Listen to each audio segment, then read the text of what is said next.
الله ده مش حاجة ملموسة، طبعا. ودي حاجة في الآخر ممكن توصل لي إنه هو مش معايا في الواقع. انا ببتدي افهم الله من معرفتي انا ولا من خبرتي؟ أنا مش شايفه قدامي، أنا إزاي هوصل له؟ إزاي أسمعه؟ إزاي أعرف إن هو سامعني؟ دايما كل انسان على الارض ليه خبرة مع الله.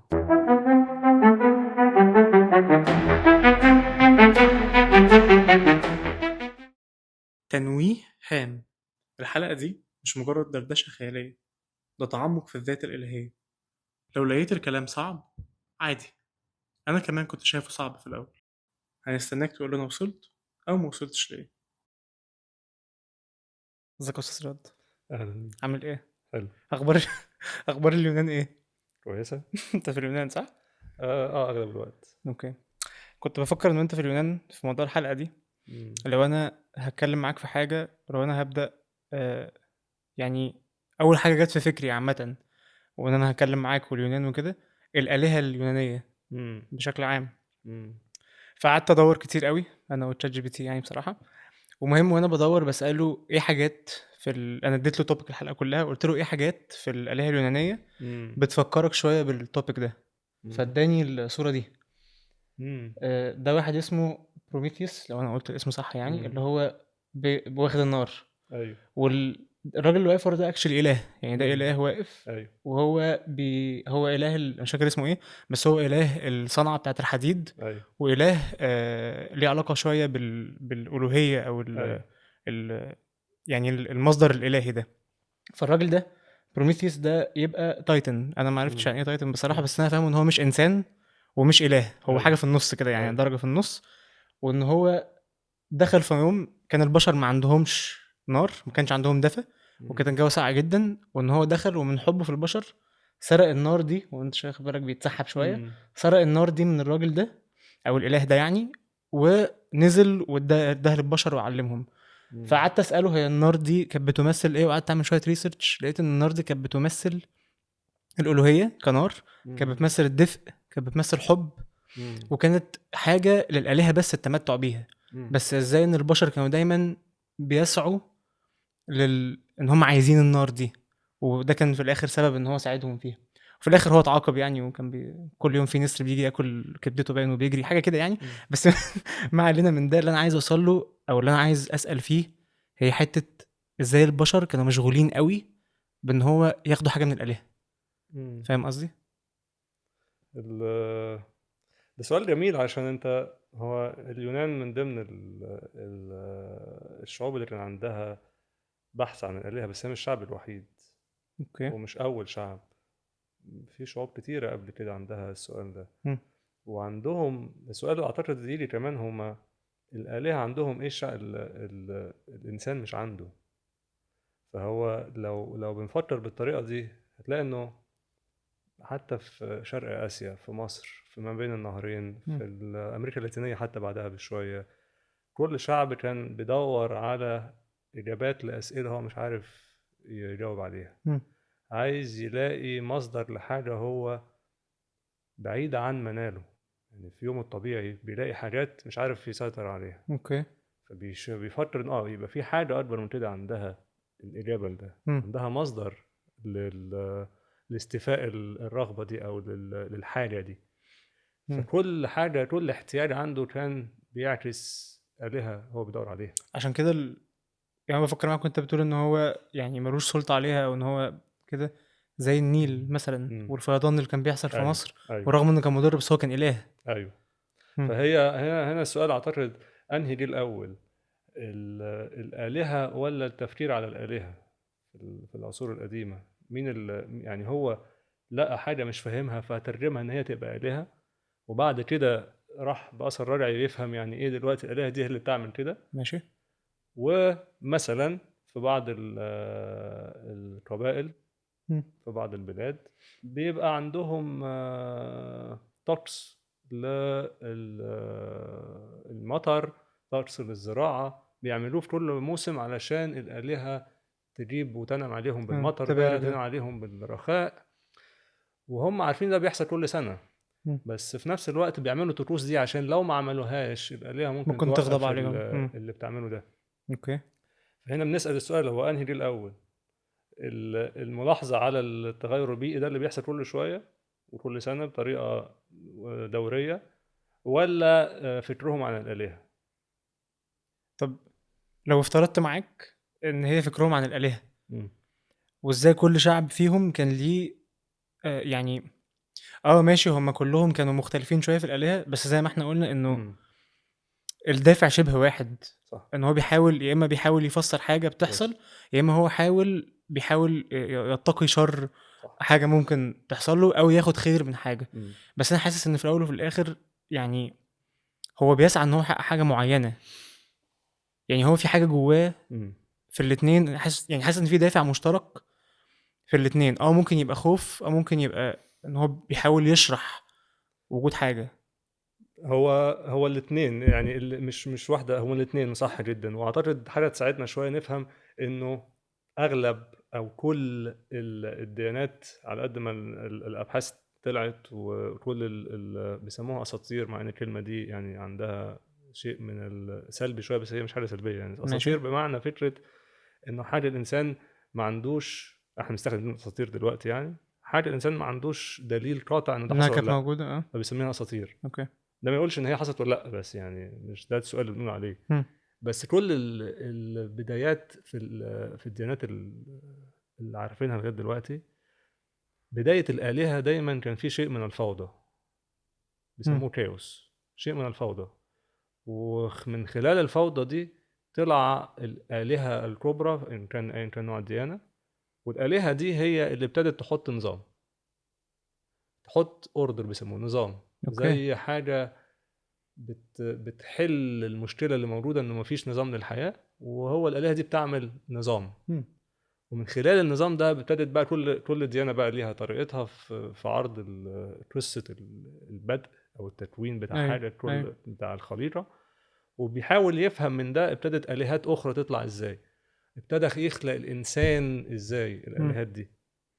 فعشان كده دايما الانسان كان بيدور، لو هترجع بقى بصوره يعني عكسيه، الانسان دايما بيدور على الحاجه اللي بتجيب له النظام في يومه، اللي بتجيب له انا دلوقتي يومي هنظمه ازاي. ده ليه علاقة بالساعة؟ طبعا الوقت مع الوقت، الديانات مع ان هو الطقوس، يحسب الوقت طبعا هو فين دلوقتي طبعا طبعا طبعا طبعا واو. انه عشان الوقت ده شيء غير محدد، كميه مم. غير محدوده، فهو فحطوا له بيحط حاجة تحدده. عليها، بيحط عليها خطوط، بيحط عليها ايام وسنين. وساعتها بيبتدي يعمل طقوسه بصفة دورية كل سنة، عشان بقى يلاحظ انه الآلهة دي بتعمل حاجات بصفة دورية. اوكي. ف- فهنا اعتقد في حتة مهمة، انه بيبقى عايز يترجم كل حاجة بتحصل حواليه، عايز يفهمها. مم. وعشان يفهمها، وتستغرب انه من الحاجات الصعبة اللي عايز يفهمها، علاقته بالإنسان اللي جنبه، مش بس بالظواهر الطبيعية اللي حواليه. ازاي؟ يعني هو دلوقتي إنسان وشايف نفسه وعارف يجيب أصل ولاده، عشان شايف اتولدوا من العيله دي، مم. صح؟ بس مش عارف ازاي يترجم علاقته بواحد تاني بعيد عنه وساكن في حته تانية، او شعب تاني بيقابله. مم. ما عندوش نفس الطقوس او الحاجة اللي هو عايش بيها، او عايش بطريقة مختلفة. فعايز يفهم مين ده، فبيحاول من خلال ثقافته، من خلال قصصه. كلمه قصه دي حاجه مهمه، محتاجين نفهمها يعني ايه مم. قصه. من خلال قصصه ابتدى يفهم، يحاول يشوف، يترجم وجود الانسان ده مين. اوكي. وكل ديانه عندها نظره مختلفه، مم. عشان يترجم انا مين التاني ده واتعامل معاه ازاي. علشان في الاخر القصه دي هتقول مع الوقت يعني ايه حرب، عشان ده قصته غير قصتي، فهو في قصتي هو واحد، هو عدو. هو عدو. اوكي. فبالتالي كل قصه بتترجم حاجه على الارض عنده. مم. ولو عايز تتكلم عن العداله، عايز يشوف العداله بتيجي منين، فلازم في اله للعداله، وبيدور ازاي يرضيها. مم. يعني لو بصيت على في مصر، معت ليها ظروفها. امون، وكان معت هي الهه العدل، بس رع هو الاله اللي بيقدر يحقق العدل اوكي. بتاع معت. ففي صلوات كتيره قوي وتقديمات وحاجات بتتقدم علشان واحد يدي له عدل. اوكي. والعدل ده كان موضوع مهم قوي، علشان النقطه دي بالذات، علاقه الانسان بالانسان التاني، حتى جوه المجتمع الواحد، مش بس مع مجتمعات تانية برضه. مم. فبالتالي هو انا عايز اترجم ده، وعايز اعرف انه في حد يعرف يجيب لي العدل ده، عشان مفيش عدل، الناس بتقتل في بعض، بتسرق بعض. فانا عايز احط مصدر، عايز احط مرجع لده، مم. ريفرنس لده. فانا بحطه فين؟ في الآلهة بتعمل كده. اوكي. كل ثقافة او كل ديانة عندها ظروف تحاول تترجم بيها اللي بيحصل ده، وكلها يعني كلها اجتهادات ما كانتش صعبة، ما كانتش سهلة، مم. بس في نفس الوقت بالنسبة لها منطقية عشان بتترجم حياتها اللي موجود. والطقوس بتلعب دور مهم قوي في ده. لو انا بصيت عليهم بنظرة من بره، حاسس انه في حاجة اتزرعت جوه الانسان مم. ان هو يرجع ويدور على اصله. مم. انا بس السؤال اللي في دماغي قوي دلوقتي، انت جبت الصورة اللي معاك دي ليه؟ طيب، زي ما بنقول انه العبادة في الديانات عامة في أول وآخر ليها، هي دايما بتدور حوالين الحياة، مم. وما بين اتقاء الموت أو التعاون مع الموت بطريقة أو بأخرى، وما بين الاتنين دول اللي هي الرخاء، إن كان في النسل أو في الأرض، في المحصول. مم. فالعبادات كلها بتدور ما بين الخط ده. اوكي. في مصر عندنا هنا الموديل ده بتاع العبادة ما بين الحياة وما بين الموت، عندنا ليه مصادر كتيرة قوي، عندنا ليه أدلة كتيرة قوي ومتنوعة كتيرة قوي. من ضمن الحاجات اللي موجودة ومحفوظة لغاية دلوقتي كان الحتة دي من جدار معبد الكرنك، كان موجودة في معبد الأقصر وحطوها في المتحف الجديد دلوقتي. دي جايبة تحتمس الثاني، ده ملك في الأسرة ماشي. 18 في الدولة الحديثة، تقريبا 1500 قبل الميلاد على اوكي. حسب التقديرات. وهو راكع الحتة، يعني ركبته باينة هنا، بس هو راكع وبيقدم تقدمة.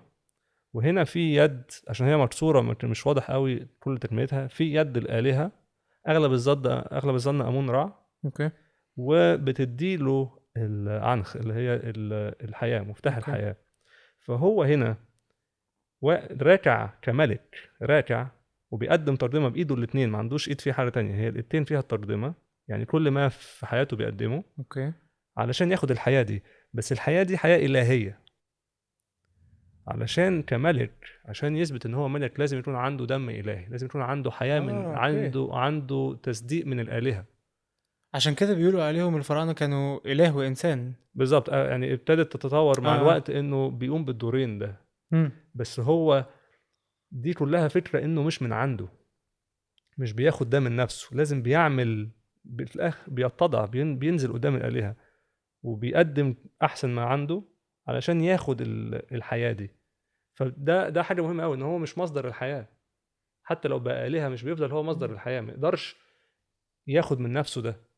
يعني مفيش تصوير لفرعون بيدي لنفسه الحياة، دايما الحياة جاية من بره. ودي اللي بتشبه مايكل أنجلو، الصورة بتاعت دي بعدها ب 3000 سنة، اوكي.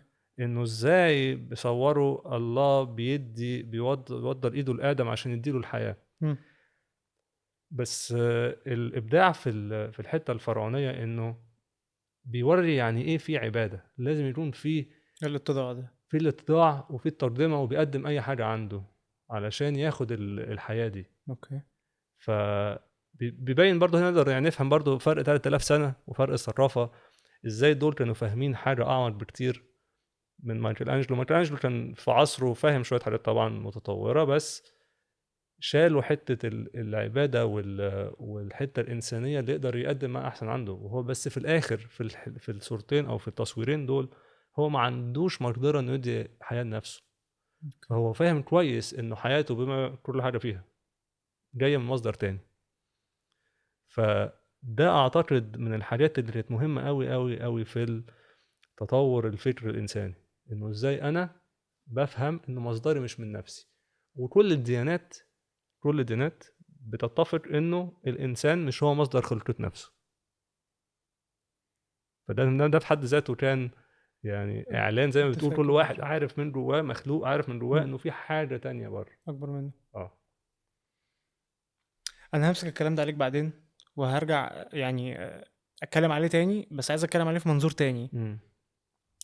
ان ماشي حلو قوي ان هم كانوا بيعملوا ده، بس انا حاسس ان في وقتهم هم كانوا او يعني ممكن اسالك السؤال اللي انا ممكن لو انا كنت مصري قديم او إمم، يوناني قديم هساله للي قاعد قدامي: انت بتعبد ايه؟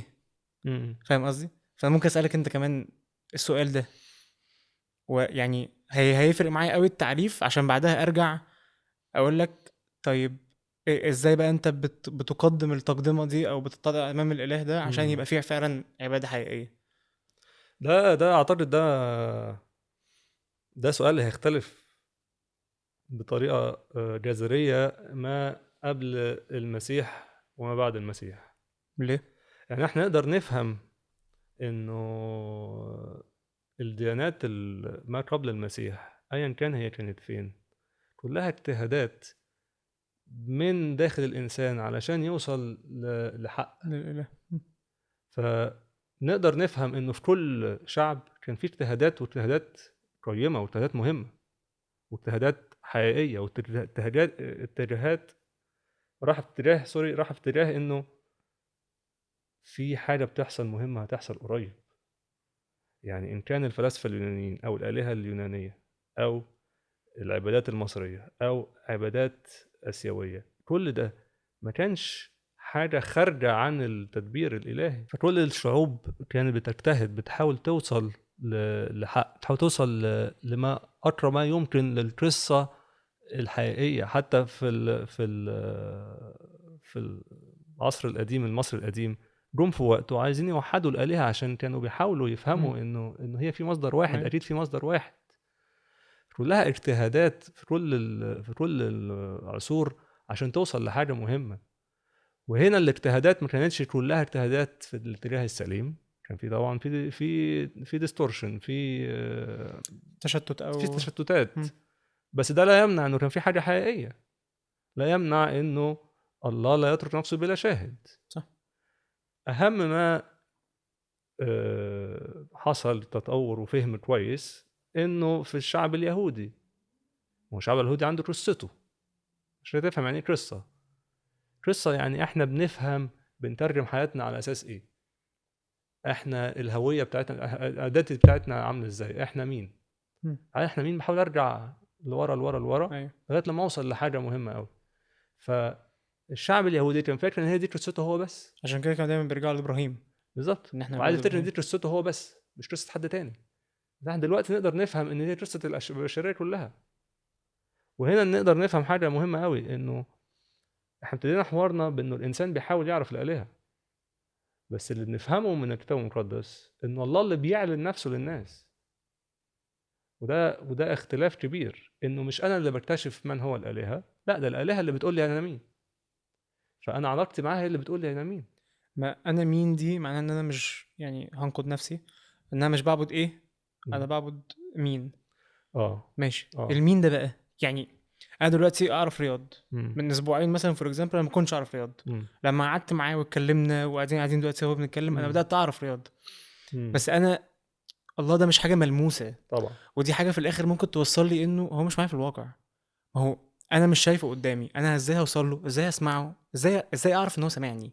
إمم. ما يعني اوكي ماشي، ممكن نسيب الاسئله دي وهسالها تاني وهنرد عليها، بس هو مين دي الاول بالنسبه لي، دي كبيره قوي، وممكن ساعتها نعرف نرد على بقيه الحاجه. بس انا هو مين دي معلقه معايا. ال ال اللي أنت بتقوله ده مهم جدًا، إنه أنا بابتدي أفهم الله من معرفتي أنا والّا من خبرتي؟ وال وأنهي تيجي الأول، المعرفة والّا الخبرة؟ لا بالراحه بقى، آه. ايه الفرق بين المعرفه والخبره؟ المعرفة دي معلومة أو فكرة بتف... ب... بت... بتستقر في الفكر الإنسان في مخيلته، اوكي أو ماشي. في الذكرى الشخصية أو الذكرى الجماعية. ما مم. هي الذكرى الجماعية يعني إحنا كلنا أو بنفتكر قصتنا مع بعض. ماشي. وده الكتاب المقدس كده، الكتاب المقدس مش قصة إنسان، ده الشعب بيحاول يفتكر قصته اوكي. على بعض. فدي المعرفة. الخبرة الحاجة اللي بختبرها كل يوم في حياتي، في زرعي، في بيتي، في موت حد، في عيا حد، في اوكي. سرقة حد، في ظلم حد، في نجاح حد. الخبرة الحياتية. فمعرفتي بالله بتيجي بتترجم لي خبرتي اللي انا عايشها اصلا. من قبل كده. يعني لازم الاثنين، طبعا. بس انهي بيجي يعني بالظبط. السؤال الاهم انهي بيجي الاول؟ فاعلان الله لينا، اعلان يعني اعلان ايه؟ يعني اعلان هو عايز يعرفنا هو مين. ماشي. صح. مش الانسان بيحاول يكتشف مين هو الالهه، لا ده بيحاول يكتشف صوت الالهه اللي عمال يكلمه وعمال يقول له حاجات كتيره قوي. بس يعني يقول له حاجات كتير قوي، بيقول له على نفسه. بيقول له حاجه عامله ازاي؟ بيقول له انا عملت معاك كذا وكذا وكذا وكذا. اللي موجود في حياتي النهارده او في حياتك النهارده ده ماضي. ما يقدرش يكلمني على مستقبل دلوقتي قبل ما يكلمني على ماضي. مم. فبيكلمني على ماضي يعني في خبره، يعني في حاجه عشناها. يعني الفرق كبير ما بين ان انت عارفني ولا عارف الله. ان انا قبل ما تقابلني انا ما كنتش موجود في حياتك. ماشي. بس لما ببتدي اتعرف على الله بكتشف ان هو كان في حياتي. فساعتها اقدر اقول ان انا اختبرته. بالظبط. فبرجع الاختبار القديم اللي في حياتي، بفهم انه فين الله كان فيه. يعني المعرفه الاول، يعني اقدر اقولها كده ان انا لما ابدا اعرف هو مين هبدا اترجم الحاجات اللي هو كان بيعملها وبيلمسها بالظبط. في الماضيه الاول. بالظبط. فبالتالي الخبره على الترتيب الزمني، الخبره دي الاول. بعد كده المعرفه اللي ترجمت الخبره دي بطريقه مظبوطه. مم. بعد كده الخبره التانية اللي مبنيه على المعرفه المظبوطه شويه. اوكي. بعد كده معرفه ثالثه مبنيه على خبره اكتر، وهلم جرة.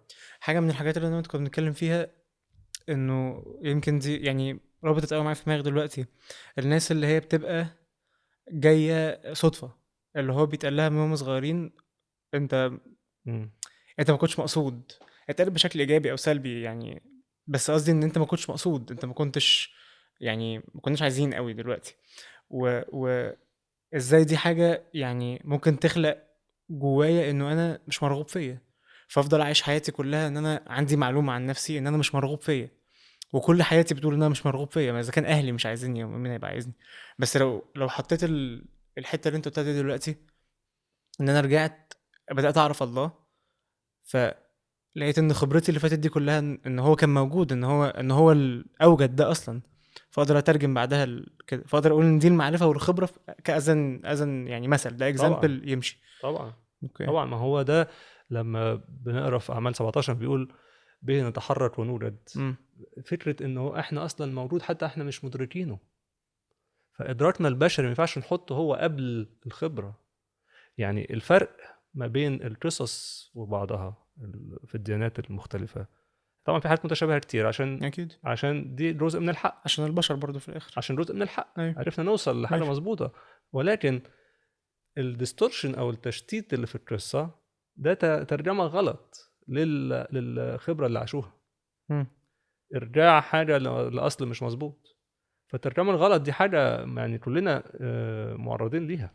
اترجم حياتي، اترجم خبرات بطريقه غلط. وده نابع بسبب معرفه مش مظبوطه برضو، طبعا. صح؟ طبعا. من مم. ناحيه تانية ايجابيه انه دايما كل انسان على الارض ليه خبره مع الله. مم. خبره حلوه وحشه بس ليه خبره مع الله. ايوه. اختبر حاجه ليه؟ علشان هو مصدر حياته هو الله. مفيش ديانه، مفيش انسان على الارض يقدر ينكر، وان كان حتى الناس بتنكر ما تنكرش، بس في الاخر وجوده على الارض اصله هو الله. فخبره خلقته، خبره حياته الله موجود فيها. مم. عارف يترجمها ازاي دي مشكله تانية. عشان كده محتاجه مساعده، عشان كده محتاجه نفهم اكتر واكتر. وعشان كده برضه نقدر نفهم القصه بتاعه الانسان او البشريه اللي جايه من الكتاب المقدس. ايه الفرق بينه وبين القصص التانية؟ الفرق كبير قوي في حتت محوريه. يعني في حاجات متشابهه عشان زي ما قلنا انه الفوضى موجوده، وتدخل الله علشان يقلب الفوضى دي نظام. لنظام موجوده. ماشي. ولكن الله مش مخلوق من الفوضى. الله ما اتخلقش عن طريق حروب في الاساطير اللي ما بين النهرين. مم. الله مش مصدره الفوضى. لا لا لا، ده هو قبل كل ده، وهو اللي بيتدخل على الفوضى ويخليها نظام. يحاول فيها النظام. اوكي. فده فرق كان مهم قوي. بيبتدي في البدء كان الله. عايز يقول البدايه فين، مش الله ابتدى بعد الفوضى وطلع من الفوضى وحاول يحط نظام اللي هي نظريه البيج بانج مثلا. مثلا يعني كتشبيه فدايما تفسير. انه مين الاول. وده كان ده كان خط واضح وصريح انه الآلهة بتاعتنا هي إله بيحط نظام، ومخلوق ما قبل النظام. لان الفوضى مش شيء حلو، طبعا فانا مش عايز فوضى، انا عايز نظام. طبعا. اوكي. يعني وجوده، او بالنسبه لنا احنا بنسميها خلقه، بس هي مش خلقه، يعني هو الله مم. لم يخلق، الله بيخلق. بس بالنسبه لنا وجوده وكيانه ما قبل كل حاجه. عشان كده احنا ما نقدرش برضو، يعني عشان نبقى بنتكلم بطريقه كويسه او طريقه معتدله، احنا كلامنا عن الله ليه حدوده. عشان احنا بنتكلم على حاجه ما اكبر من البشريه. اوكي. حتى اللغه اللي بنتكلم بيها محدوده انها تعبر عن كل ده. بس الكتاب المقدس بيساعدنا ان احنا نفضل في الاتضاع ده. في ديانات اخرى بتقدر تتكلم عن الالهه بطريقه واضحه وصريحه، عارفه تعرف الالهه ده تشرحوا بتاع ان ده، 1+1 بيساوي ده كذا، مولود ان من ده، كذا ان وده كذا، بيعمل ده، وده بالظبط. بيعمل ده، وده حدوده ده، وده لما بيحارب ده اللي وان بيعمل ده، صفاته كذا، وان وده هو بيعمل كذا، وان ده. هو كذا. احنا اتعلمنا ان نتكلم في حدودنا. قال لنا الحاجات كتير قوي كبيره قوي، بس في الاخر على قدنا. اللي هي المعرفه. والمعرفه لما بيكلمنا بطريقتنا، بحاجه احنا نقدر نفهمها. بس انا في حاجه من كلامك في حته ان انا لازم اتكلم بطريقه معينه، او ان انا لازم يعني زي ما احترم حدود معينه، بتحسسني تاني ان هو برضو بعيد، وبتحسسني ان هو ان انا ما اقدرش اقرب منه قوي. فتاني برضو لازم ارجع اسال، هو مين؟ طب ماشي، هعرفه ازاي مادام هو بعيد كده؟ لازم طبعا الاول اجاوب على هو مين. فمش عايز اقولها كده للدرجه دي ان انا اقول، لو هقدر اقوله في جمله هو مين، عشان طبعا يعني مش هينفع. بس لو عايز اكن انا واحد يعني لسه جاي الدنيا جديد وبسالك مين هو ربنا ده، هيتقال لي ايه؟ وده سؤال، ده يعني ده مش غلط. مم. علشان كده هو اعلن عن نفسه. هو عارف ان احنا ما نقدرش نعرفه لغايه لما هو يعلن عن نفسه. عشان كل انسان فينا ليه سكته الشخصيه في ازاي الله بيعلن نفسه ليه. ماشي. انا باخد من شعبي، باخد من تراثي، باخد من كنيستي، باخد من تقليدي، زي ما نسميها زي ما تسميها. انا ماشي. حتى لو بستخدم الفاظ بتاعه قبائل اخرى او حاجات ما قبل المسيحيه وتبر، انا باخد حاجه متوارثه.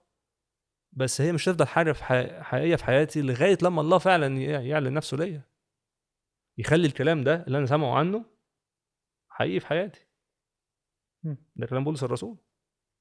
انا سمعت عن الرسل، سمعت عن المسيح، عن الرسل، سمعت، بس فهو اعلن نفسه ليا. وايوب. وايوب سمعنا عنه كتير، بس انا دلوقتي شفتك. ففكره انه انسان ما يقدرش يوصل الله ده صح.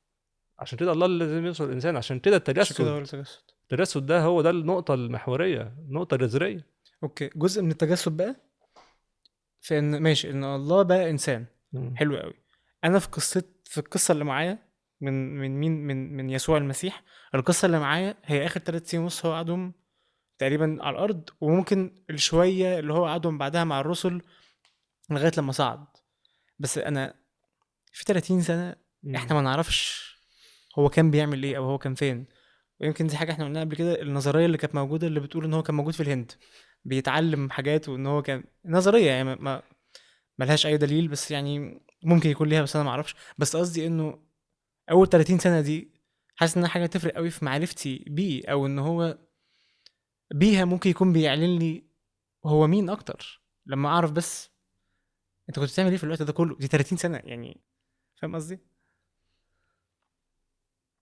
هجاوب على حاجه، هجاوب، عايز اشاركك باجابه كانوا ساعدونا بيها ناس كتير زمان. بس في حاجه عايز انت لفتت نظري ليها، انه دي حاجه برضو من الديانات القديمه من لغايه النهارده. المخيله بتاعت الانسان خصبه قوي، انها دايما بتفل جابس، يعني ايوه. بتملى الفراغات. فاي حاجه احنا مش عارفينها عن الالهه شايف مشكله عايز يحلها. مش بعرف اهدى غير لما املى لها حاجه. ايوه. وده الفضول ده في جزء حلو، انك دايما بتدور على اعلان الله ليك وتحاول تسمعه. بس اوكي. من ناحيه تانية بتحاول تقول حاجات الله ما قالهاش. ما هي دي المشكله في الديستورشن ده، التشتيت. مم. ودي شفناها، والعهد القديم حاططها لنا بطرق كتيره، وسايبها لنا في الكتاب المقدس عشان نفهم انه في حاجات قالوها والله ما قالهاش. بيسموهم انبياء كذبه. بيفيل ذا جابس، بيحب يملى، دايما عنده دايما مم. مخيله. فحتى طبقوا دي على حياه المسيح نفسها. 30 سنه مش عارفين قوي عمل فيها ايه، النظريه مش عارفين عمل فيها ايه. بيحاول الانسان دايما عايز مش عارف ينام باسئله. مم. وده عكس فكره انه الله كليه المعرفه، الله اللي عنده الحياه، فانا عايز ابقى انا اللي عندي المعرفه كلها. عشان كده القصه اللي احنا مؤمنين بيها واللي عارفينها انه شجره معرفه الخير والشر، المعرفه دي دايما بدور على المعرفه، عايز ابقى انا عندي معرفه عشان ما ابقاش بستقبل لمعرفه. مم. طبقوها على حياه المسيح نفسها، طبقوها على حاجات كتير قوي. طبقوها يعني كل شويه بنحاول نملى الفراغات بحاجات من عندنا احنا بدون اعلان من الله، بدون حاجه واضحه وصريحه. ده بس حاجه على الجنب علشان اللي انت ماشي. قلتها اعتقد دي تبقى مهمه. حاجه تانية قبل برضه ما نجاوب على السؤال ده، طريقه عرض القصه. كلمه قصه انا مش عايزك تاخد فيلم من قصه ان هي حاجه تاليف. قصه يعني في اشخاص بيتحركوا مع بعض، في تفاعل ما بين واحد والتاني، مش كده اسمها قصه. اسمها الله حي، اسمها الله بيمد ايده وبيعمل، بيروح وبيجي. الانسان بيحبط الله او بيعمل حاجات فعلا تبع مشيئة الله، او بيحبط اخوه الانسان، او فعلا بيتعاونوا بطريقة مظبوطة. ففيها قصة، فيها ما فيهاش زي ما بيقولوا حاجة متعارف عليها تمشي في تعريفات هنمشي عليها. لا، فيها حياة، فيها معاني ورا القصة دي، كل فعل ليه معنى، مش تعريفات صماء. يعني فكرني تاني موضوع التعريفات ده كمان شوية. اوكي. بس نرجع لقصة المسيح. ليه القصة وهي مكتوبة ما ذكروش فيها مع انها مهمة، مع ان انه الانجيل نفسه بيقول لنا ده ابن الله، مش اتجسد مرتين ثلاثة على الارض، هي مرة واحدة. فاحنا عايزين كل يوم فعلا نعرف عمل ايه، نفسنا نفهم ايه اللي حصل، صح؟ ايوه. وده اهم حاجة، انه لما اتجسد اخد جسد مين؟ الانسان البشري انهي واحد؟ الساقط، ولا قصدك ايه؟ فانهي مدينة، في انهي سياق؟ اتولد فين؟ في بيت لحم، في الفقر. كان ناصري في الاخر، دعا ناصري مم. في الجليل، راح يعيش في الجليل، اتولد في بيت لحم، عايش في هنا، ابن نجار. عايز يقول لنا ايه؟ او ايه اللي مش عايز يقوله لنا؟ مم. عايز يقول لنا ان هو مش نجم، هو نجم في عيون ناس بس هو مش نجم على الارض. بمقاييس يعني بمقاييسي انا، ده طبعا، مش حاجة ولا مهمة يعني. قصر ولا مملكة ولا بروباجندا، في صمت، في هدوء. وعايز يقول لنا هو ده انا لما بقرب لك لاكتر واحد مهمش، اكتر حاجه تقول لنا ان هو مهمش، عاش كمهمش، ان هو ما عملش حاجه تذكر. هيكتب لنا ايه؟ انه صحي، راح يشتغل في الورشه، رجع، راح اشترى حاجات من السوق، العذراء طبخت خضار، وبعد كده راحوا يحتفلوا بعيد مش عارف ايه، بعد كده حضروا جنازه مش عارف مين، بعد عاش كده الحياة الطبيعية لأي إنسان يهودي كان بيعيشها في الوقت ده. تحت الحكم الروماني، في العصر كان بيعاني من الضرايب. بيعاني من الضرايب، بيعاني من فساد في الدين. في الدين وفي السياسة، مش عارف بكرة هاكل منين، عايش عادي خالص. وعشان كده نفهم كويس انه هو انسان كامل. الكنيسة دفعت بكل ما عندها ان هو انسان كامل، وطبعا هو اله كامل. مم. إنسان كامل بمعنى إن هو طبيعي، إن هو يعني قصدي مفهوش حاجة مختلفة يعني مش مفهوش كإنسان، عشان بس الكلام هنا أنا عارف إن هو يعني صعب شوية، بس قصدي إن هو كإنسان ما كانش فيه حاجة آه، آه، أوفر عننا. يعني هو كان إنسان طبيعي، كان ما عدا إنسان الخطية. ما عدا الخطية. يعني هو عمل ايه في نفسه؟ هو كالله المتجسد ورانا يعني ايه انسان فعلا. إنسان. انسان بالظبط، بالظبط. هي دي كانت كانت اهم حاجه في المسيح، انه عايز يعرفنا يعني ايه نكون انسان، مم. عشان انسان بعد ما بقاش انسان. أيوة. وعشان كده نفهم حاجه مهمه قوي، انه في المسيح فهمنا علاقة الإنسان بأخوه الإنسان إيه. ودي اللي بقول لك قلت لك في الأول، دي من الحاجات اللي ما كانتش سهلة تتفهم في الديانات أخرى كتير، لغاية اليهودية حتى ما فهمتهاش بطريقة مظبوطة. إنه إزاي، وده بولس الرسول قالها كتير قوي في أفسس وفي حتت كتير، إنه إزاي إحنا كلنا واحد في المسيح. وده إعلان كان كبير قوي قوي، كان كل واحد فاكر إن أنا الأعلى الأحسن. أيوة. وكنيسة أفسس بالذات لأن كان طبعا عندهم المشكلة دي. طبعا، يعني إزاي أنا أفهم إنه أنا وأخويا إحنا واحد. ما فهموهاش كويس قوي في قصة آدم، مع إن قصة آدم دي تقدر تقول لنا كويس قوي إن إحنا من عيلة واحدة. يعني إيه؟ إن قصة إحنا كلنا آدم من آدم وده فكلنا يقول لنا إحنا إخوات. مم. أنا المفروض ما أقفش ضد أخويا. مم. فالمسيح جه يرجعنا تاني القصة دي، يرجعنا تاني إن إحنا إزاي واحد. إنه لما يحكي لنا عن قصة السامري، لأ ده اللي يعمل معايا خير ده ممكن واحد أصلا من من ثقافة تانية، من فكر تاني، من اعتقاد تاني، بس الأهم حاجة إن إحنا إخوات. وفي المسيح فهمنا ده كويس قوي، وعرف يرجعنا تاني للرسم الأولاني، الموديل الأولاني. عشان كده القصة بتاعتنا، أو مش بتاعتنا دلوقتي، القصة اللي معلنة لينا ميك سنس، على الأقل منطقية دلوقتي. إنه هي ضد طبعا معايير البشرية، ضد الرغبات الساقطة، ضد الأنانية، بس بتقول فعلا ان الله كونسيستنت، ان الله هو اللي ابتدى بيه، هو اللي بيكمل هو عليه، المكمل بيه. وخالق حاجه لقدام كمان. يعني كلامك كله موصل لي إنه لو أنا عايز أعرف هو مين أكتر، أنا محتاج أرجع في الهدوء أو الصمت ده اللي احنا كنا بنتكلم عليه اللي هو عايش فيه، وارجع لنفسي أكتر كإنسان، أرجع لنفسي أكتر، ومن هنا أقدر أعرفه أكتر. وفي حاجة كنت عليه كنت عايز أقوله كمان، إنه حتى أنت بتقول إن كل حاجة كانت تقريبا شبه عادية في طفولته، عشان كده ما اتكتبش. خلتني أفكر إنه ممكن يكون عشان كده الموقف بتاعه وهو عنده 12 سنة لما تاه في الهيكل وقعد يعلم اللي كتبه الفريسيين، عشان كده هو ممكن يكون اتكتب لأن هو كان مش عادي شوية، أو كان يعني مش ماشي في الريتم الطبيعي اللي هو كان ماشي بيه. أم، بس يعني بعيدا عن التعقيد ده، هل انت شايف ان فعلا ماشي دي طريقة، او ده فكر صح ان انا اعرفه من خلال الهدوء ان انا ارجع لنفسي؟ هو حتى التعليق اللي انت قلته ده مهم قوي، يعني ممكن اقول لك فكره عليه بعد كده نرجع لفكره الهدوء. ماشي. انه المسيح حتى في 3 سنين دول، حتى لو كان بيعمل معجزات، حتى لو كان بيظهر كتير من الوهيته، كان بيحاول بقدر الامكان ما يخرجش بره ان يكون عادي. يعني لو بصيت على التجارب اللي مذكورة في البرية، ال3 تجارب المذكورين، جوهرهم إنه المجرب أو الشرير أو الشيطان عايز يخرجه بره إنه يكون إنسان عادي. مم. عايز يكون إنسان بيعرف يأكل نفسه بنفسه، ما بيتعبش زي الناس عشان يلاقي خبزه، ما بيشتغلش، ما بيلاقي كل حاجة، عنده كل الممالك فهو أغنى حاجة، مش بيتعب زي إخواته من الناصرة. مش عايزه يبقى فوق كل الناس في العبادة، فهو اللي ينزل من فوق الهيكل. عايز يخرجه بره العادي، عايز يخرجه بره إنه يكون إنسان. وهو المسيح رافض ده، هو جاي عشان يبقى إنسان، عايز يعيش إنسانيته كاملة. مم. وإنسانيته دي هي اللي خلته يوصل للصليب. ما هو لو ما كانش إنسان ما كانش اتصلب.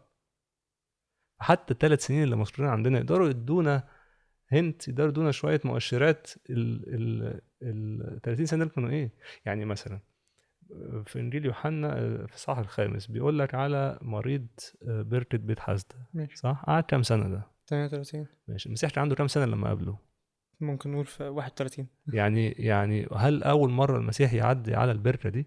تقريبا لا. كان بيعدي عليها كتير. ما كانش بيشفيه،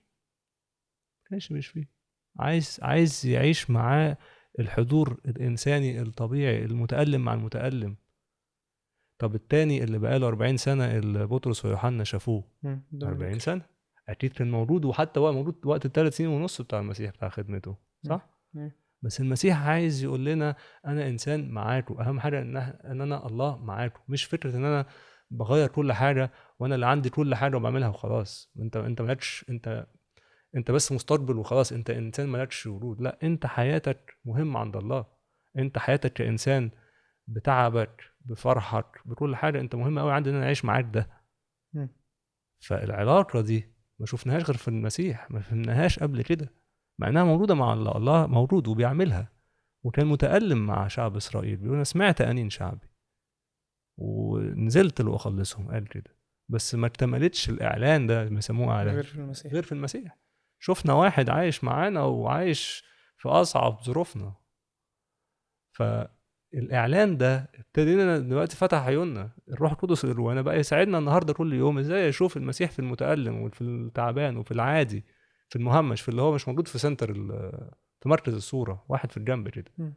المسيح ساعدنا نعمل ده، ساعدنا نعرف ازاي نركز انه الانسان ده حاجة مهمة عند الله ايا كان هو مين. ولو عايز نفهم برضو صراعات المسيح، وعنده صراعاته، انسان كامل ولكن بلا خطية، ما وقعش في التجربة، عرف يسيب التجربة تجيله بس ما وقعش فيها، وساب يبقى عنده الضعفات. اخد انسان كامل عادي، بيجوع وبيضعش وبيعطش وبيتعب وبيبكي وبيحزن، انسان. ويقول لنا ان دي مش حاجه يعني عيب او حاجه عشان العالم كله بيقول لك دي ضعفه، دي حاجه. لا، انت ما ينفعش، انت لازم تبقى انسان قوي، لازم انسان غني، لازم انسان ما عندكش، مش متاثر بالكلام ده. الله بيقول لك لا. فهنا نشوف التوجه المختلف، انه الانسان، الله خلق الانسان بس الانسان عايز يكون زي الله. عشان كده فولتير قال الكلمه دي بما معناه يعني، ايوه، بما معناه انه الله خلق انسان على صورته، كل انسان خلق الله على صورة اللي هو واحنا عايزها. هو بيقول لك كده احنا ردنا له الجميل، قمنا خلقنا الله على صورتنا، على صورة الإنسان. وفكرة الصورة ان هو بيحاول بالظبط، ياخد حاجة، يعني عايز يأله نفسه، عايز يرجع بالظبط. يأله نفسه لحاجة. فبالتالي طالما هو عايز يأله نفسه، بيحد الله الحقيقي في صورته. فأنا لما بتعامل مع الله بتعامل كأنه أنت. وعشان كده أفهم أفهم الأول إن الله أكبر كتير من البشر، وقد إيه هو كلي القدرة، كلي المعرفة، وعايزني أعامل أخويا كأني بعامله هو. م. يعني عايز الاتنين في نفس الوقت، عايزني أشوفه كفعلا الله مصدر الحياة، وفي نفس الوقت أشوف أخويا إن هو ده صورة الله، ده اتضاع الله في طبيعته، هو متضع. مش عايزني مش عايزني أحده، بالذات في حتة الغفران. يعني احنا دي بنختبرها كويس قوي، إن أنا بحط الله حبه بحده على أساس خبرتي في حياتي، محدش غفر لي، محدش ساعدني، محدش مستحملني، فبالتالي صعب عليا أتخيل، مخيلتي اتحدد بالخبرة. عشان المعرفة خطأت يعني. عشان الإعلان أو المعرفة اللي جاية من الإعلان مش مظبوطة. عشان كده بيقول لك أنا الله لا إنسان وهو شعب. يقول لك كده، عايز يقولها لنا صراحة، ما ايوه، تحدنيش. عشان كده فكرة الصنم، يعني إيه الصنم؟ الصنم يعني بيحد الله في حاجة.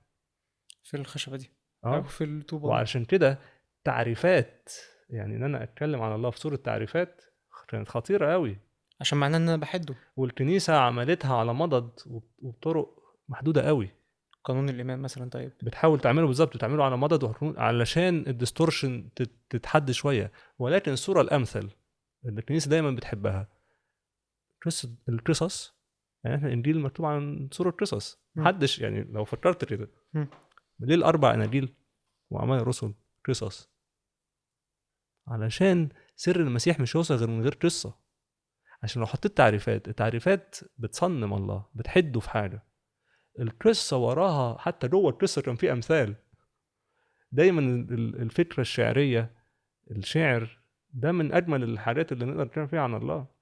عشان كده كان دايما يقولوا، وده كان ماري فرام السورياني بيساعد قوي في الحتة دي، لما بيتكلم عن الله بيقول نتكلم عليه وهو حاضر، ما نتكلمش عليه عن واحد غايب. ما ينفعش نتكلم على واحد غايب، عشان لو بنتكلم عن الله، احنا دلوقتي بنتكلم صح، مم.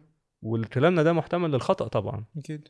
ومع يعني دايما مش بس الخطأ كسرعة عقائدية، لا، ده خطأ ان هو يحد الله في حتة معينة. مم. فأهم ما يمكن ان احنا واحنا بنتكلم فاهمين ان الله حاضر وسطنا. احنا مش بنتكلم عن حد غريب، مش بنتكلم عن حد مش موجود، بنتكلم بس عن حد ده موجود. هيفرق في إيه؟ بالظبط، هيفرق ان احنا في علاقة، مش ان احنا بنتكلم مع حد وهمي على حاجة نقدر نحللها. لا، أوكي. احنا بنتكلم على حد موجود في واقع حياتنا. وعلشان كده تلاقي حتى في بعض الاشعار اللي هم بيتكلموا في الاشعار المسيحيه يعني، تلاقي مثلا ماري يعقوب السروري او حتى ماهر فرام، بيبتدي هو في اول كام بيت بيقول انا مثلا هتكلم عن سر التجسد بطريقه او ما اخرى، يعني بيقدم الموضوع، بس بيقول الموضوع اكبر مني، فيا رب اديني نعمه اعرف اتكلم عليك واعرف آه، اوصف ده، بس بيقول في الاخر هتفضل حاجه محدوده. وكل الاباء الكنيسه لما بيتكلموا مع الهرطقه، ايه مشكله الهرطقه؟ انه حاولوا يحدوا الله في حته معينه، واتكلموا في الحاجات اللي الانسان ما يقدرش يتكلم فيها عشان ما فيش اعلان عليها، بس اللي عليه اعلان بنحاول نثبته. عشان كده الكنيسه عندها تعريفات طبعا، بس بتحاول تخلي العباده هي المهم، يعني عشان كده الخبره هي الاهم، بس الخبره دي محتاجه شويه تعريفات، شويه مفاهيم عشان معرفة صح. تبقى معرفه صح. نرجع بقى للسؤال من شويه اللي انت قلته كده نسيناه، ايوه بتاع الهدوء، وازاي اعرفه ايوه. في الهدوء واعرفه في ده. نعرف منين انه الله بنعرفه في الهدوء؟ من المسيح نفسه. هو المسيح ورانا كل حاجه وعمل بينا كل حاجه. ماشي. المسيح بينا نفسه معناها ايه؟ كبشريه اخد جسدنا، عاش زينا بالظبط. اوكي، فكبشري هو عمل بينا اوكي بالظبط، ماشي. عمل ايه؟ مم. ما هو كطفل نما في المعرفه ونما في ايوه محبه دي كانت الله. دي حاجه كانت دايما بتحاول انها طبعا مكتوبه. وكان يزداد، وكان بيجمو في طبعا النعمه حاجه. طبعا عشان ده عشان هو انسان. احنا بننسى ان هو انسان. مم. يعني مثلا في اسئله ناس بتسالها، بس هو السؤال اصلا فيه مشكله. يعني مثلا ناس بتسال هل المسيح كان واعي ان هو الله؟ ناس بتسال السؤال ده، صح؟ وهو طفل على ولا مدار عامه؟ على مدار على مدار حياته من اوكي. طفولته كان طبعا. بيوعى لده ولا كان واعي لده اوريدي؟ بالظبط. السؤال نفسه في في مشكله بتقول لنا انه يعني ايه معرفه الله؟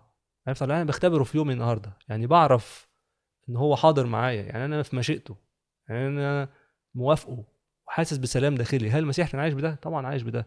هل كان يعرف يوصفه بالالفاظ دي؟ هنقول لا، عشان لو عمل كده يبقى خرج بره انسانيته. فاحنا بنحاول نسقط على فكر طفل عنده 3 4 سنين حاجه مش هو مطالب انه يعيشها. بس هو كان اله كامل، ومن وقت ولادته، من وقت الحمل بيه وهو اله كامل. فاحنا بنؤمن ان هو اله كامل بس انسان كامل، فمش هيدع الوهيته تبوظ انسانيته. ده اللي فاهمينه كويس، مفيش واحده بوظت التانية. فعشان كده في سر في الحته دي، والبابا اثناسيوس وبابا كرولوس الكبير قعدوا يتكلموا كويس قوي على الحتت دي. كليته مش مش هت هتبوظ انسانيته، بمعنى ان معرفته تفوق العقل البشري الطبيعي، صح؟ او ان انه مش ادراكه. هيخلي اتحاد الالوهيه والناسوتيه فيه، او ان هو اله وهو انسان فيه، تخلي واحده تغير التانية. مم. مش هيطلع بره. من ضمن الادله اللي بنشوفها انه قال انا ما اعرفش، محدش يعرف الساعه الا الاب. مم. ليه؟ البابا كرولوس والبابا اثناسيوس بيساعدونا في الحته دي، انه هو اخذ عدم معرفتنا عشان يدينا معرفه الله الحقيقيه. يعني هو قبل انه يكون جاهل في حاجات معينه، مش عارف كانسان طبيعي، علشان نعرف احنا ناخد معرفه الله. هو ورانا ازاي يعرف الله. هيعرفه منين؟ هيعرفه من الناموس، هيعرفه من الصلاه. بيقعد يصلي، بيقعد يختلي. بنسمع كتير في الاناجيل انه اخذ الليل كله في الصلاه، او طلع الصبح مم. بدري وطلع يختلي. ومن الحاجات الجميله قوي نبص في انجيل لوقا مثلا على قصه المعموديه مع يوحنا المعمدان. بيقول لك وبينما هو يصلي حل روح قدس عليه، وبعد كده سمع صوت من السماء. يعني ايه ده؟ ايه الكلمه دي؟ يعني ايه حد روح القدس احنا عليه؟ دايما لا، يعني ايه يصلي؟ احنا دايما بنفهمين القصه انه راح اتعمد اخذ الروح القدس مشي، وفهمينها من الاباء انه اخذ الروح القدس لينا كجسده كبشريه. هو مش محتاجه، هو واحد مع الروح القدس، بس لينا احنا اخده لنا احنا. انت قصدك انه يعني ايه فكره ان هو يعني احنا فاكرين ان هو راح اتعمد خد روح القدس وخلاص بس الموضوع. هو هنا لوقا البشير قال ان هو كان بينما هو يصلي. اه. يعني ايه؟ ويعني ايه سمع صوت؟ بنفهم من بعدها ان هو الصوت اللي سمعه هذا هو ابن الحبيب الذي به سررت، ده جزء من الصلاه اللي سمعها. هو الصلاه يعني علاقه، صلاه يعني واحد بيكلم حد، فالمسيح كان بيتكلم اكيد. واكيد الاب كان بيتكلم. اللي سجلوه لنا البشائر الاربعه الكلمه المهمه قوي في الصلوه دي، وعلى اساس الصلوه دي المسيح اخدها وطلع البريه. عشان كده بعدها بشويه على طول المدرب قال له ان كنت ابن الله، لو انت مصدق في اجابه الاب دي ان هو انت ابنه، اعمل كذا. مم. شتته في الصلاه، شتته في المعرفه دي، شتته في الاعلان ده. بوظ المعرفة عشان تبوظ الخبرة. طبعا. اوكي. وعايز يسكته. هو ده الجمال، انه الله ماشي معانا خطوه خطوه. الله ما بيسيبناش كده من غير حاجه. مم. والمسيح ورانا ومشي بينا ويقدر يعمل ده معانا النهارده. ده الحته المهمه قوي، ان هو موجود. مش حد خفي او أيوة. لازم مجهود ادور عليه. ده موجود قوي مم. وقريب قوي. ما بقاش خلاص في المجهود بتاع زمان انه ندور نطلع على الجبل نعمل مش عارف ايه. لا، في المسيح دلوقتي بقى الاعلان قرب قوي مننا. بقى في البيت خلاص. طب دلوقتي انا اشتريت، ماشي، انا عايز اعرفه، بس انا جوايا احساس ان هو ماشي، هو ممكن يكون قريب، ماشي، هو ممكن يكون عايش الواقع اللي انا عشته، وهو ممكن يكون اصلا تألم اكتر مني. يعني انا ما اتولدتش بصبار. يعني انا اهلي كانوا موجودين، كانوا قادرين يوميا يعني يقدموا لي حاجه. في ناس كتير قوي دي مش حياتهم، لا هم عاشوا اللي المسيح عاشوا، يمكن اصعب. بس حاسس انه انا عايزه، يعني عايزه اكونكت معاه، يعني عايز بقى خلاص مم. يعني اعرف، يعني اقابله بقى، عايز اقابله، بس انا مش عارف فين، يعني مش عارف ازاي او من خلال ايه. يعني لو انا هقابل رياض، انا هقابله دلوقتي في البيت، او هقابله في كافيه، او هقابله في مكان. انا لو يعني قصدي ان في وسيط مجمعني انا وهو، في مم. حاجه مجمعاني انا وهو، احنا قاعدين فيها وبنتكلم. انا عشان اقابل حد زي كده، انا هقابله فين؟ هقابله ازاي؟ انت هنا جبت حاجتين مهمين قوي: المكان والزمان. ماشي. احنا اتكلمنا على الزمان كده بسرعه في اول حوارنا مع بعض، انه كل حاجه في حياه الانسان بيحاول يفهمها بالزمن. ماشي. احنا فهمنا كويس قوي من الاعلان الكامل انه الزمن ده الله اللي حاطه من اجل البشر. عشان البشر متغيرين لازم يفهم انه في تغير، فلازم يراعي التغير ده، والوحده اللي يعرف بيها الزمن. مم. بس ده يقول لنا ان هو موجود في كل زمن. طالما هو اللي خلق الزمن يبقى هو موجود في كل زمن. ماشي. الحاجه التانية انه المكان. ايه المكان؟ هو خلق كل مكان، يبقى هو موجود في كل مكان، موجود في كل زمن. ايه الحاجه اللي مش موصله؟ ايه الحاجه اللي مش مخلياني، ممكن يبقى سؤالنا كده، ايه الحاجه اللي مش مخلياني ادرك او اشعر او اتواصل مع وجوده في كل زمن وكل مكان؟ مم. وهنا بتيجي اسئله كتير، انه هل الله بيعلن نفسه كل يوم؟ نقدر نقول بس اللي اهم نقوله ان الله حر. انا مش عايز في تعريفاتنا نصنم الله برضه. الله حر، بيختار الوقت والمكان اللي عايز يعلن فيه. طب انا دوري ايه في القصه دي؟ ابقى جاهز، ولازم افهم ان هو بيدور عليا برضه. فانا ال- المعرفه دي اللي بتساعدني بتخليني ادور عليه في خبرتي. ده لو انا عايز. ولما عايزه يبقى هو كمان في الوقت وفي المكان المناسب هيفتح القلب. بنشوف كده في اعمال الرسل، بولس اللقاء البشير بيعلق انه وفتح الله قلب، او يعني ايوه. مثلا مع ليديا مثلا، في زمن وفي مكان وفي لما كان ظروف. ماشي مع برضه تلميذي عمواس، لما قالوا مثلا انه فتح اعيننا في لقا. بنشوف انه انا مش عايز اشيل في تفكيرنا، نشيل الايجنسي بتاعت الله، الحريه بتاعت الله في التفاعل في الكلام في ان هو يتحرك. انا مش هينفع في وقت نحط الله في صنم. مم. لازم يفضل حر. بس في حاجة برضو أنا حاسس إنها لازم تكون بتتراعى، إن ماشي الله حر، بس زي ما أنت كنت بتقول في حتة إن أنا إنسان، فهو بيستخدم حريته دي، وبيستخدم إن هو ما ينفعش يبقى محصور في حاجة معينة أو في حتة معينة، في ان هو يوصل لي من خلال حاجات كتير. انا واحد عايز بكره اروح اقابل الله، هيوصل لي، يقدر يوصل لي من خلال ايه؟ هنا حتة مهمة، في 3 حاجات مهمين قوي. أهم شاهدين عن الله عندنا هو الكتاب المقدس والطبيعة. مش معنى. دي الطرق اللي الله بيعلن نفسه بيها. الإعلان اللي في الكلمة اللي بيقول لنا قصة إزاي قصة الله وقصة الإنسان بقوا قصة واحدة، ماشي. وإزاي هو لسه موجود النهاردة. فواحدة بتقول لنا خبرة متوارثة ومتراكمة على مر الأجيال، اللي هي القصص. وواحدة تانية بتقول لي ده فين النهاردة. عشان كده مثلا لما نشوف، هرجع تاني للآباء اللي بيكتبوا شعر أو كتبوا الكتابات بتاعتهم بصورة شعرية عشان يبقوا يعني أدق، إزاي كانوا بيستخدموا كتابات الآيات الكتاب المقدس أو أفكار الكتاب المقدس أو قصص الكتاب المقدس، ويحققوها بالظبط مع حاجة بيعيشوها. شجرة مش عارف بتعيش إزاي وبتنمو إزاي، فبالتالي ده بنفهم كده يعني إيه مثلا البذرة اتحطت في بطن العذراء مريم وولدت. فبيخلي الإنسان يفتح مداركه. أنا شايف شجرة دلوقتي قدامي، في نفس الوقت في فكرة معينة، فأنا بحاول أربط الاتنين مع بعض. لانه في الاخر هو شخص واحد ايوه، وده رجعنا حاجه مهمه قوي جميله، انه الفلاسفه اليونانيين دول فهموا كويس مفهوم اللوجوس، مفهوم الكلمه، ان كل حاجه في الكون مربوطه بواحد، في حاجه واحده اللي ربطها هي اللوجوس.